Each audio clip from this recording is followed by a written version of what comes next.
sangat menyedihkan, memprihatinkan, dan membuat kita merasa geram.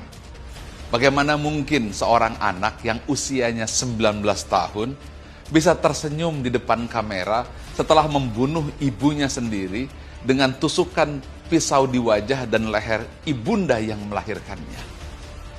Inilah generasi ketika orang hanya diajarkan kecerdasan intelektual semata, tanpa kecerdasan emosional, tanpa kecerdasan spiritualitas.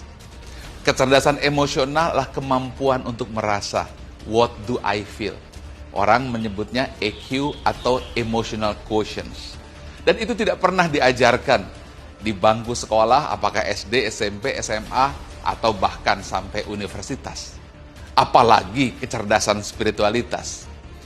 Kecerdasan spiritualitas atau SQ atau spiritual quotient atau spiritual intelligence, itulah kemampuan untuk mendengar hati nurani dan faham siapa jati diri dan suara hati fitrah yang terdalam atau who am I.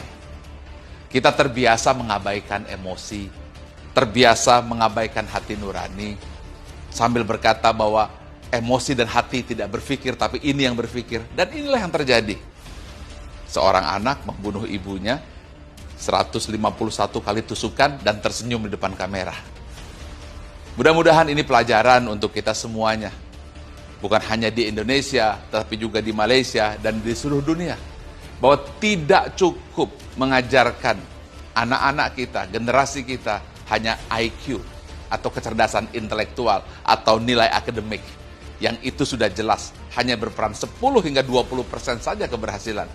Tanpa adanya kecerdasan emosional, kemampuan merasa, tanpa adanya kecerdasan spiritual, kemampuan untuk mendengar nurani yang terdalam. Mudah-mudahan ini menjadi pelajaran besar agar kita mengajari anak-anak kita IQ, tapi EQ dan SQ sebagai kecerdasan paripurna yang harus dikombinasikan. Ingat, mengajarkan orang tanpa hati nurani tidak mengajar sama sekali.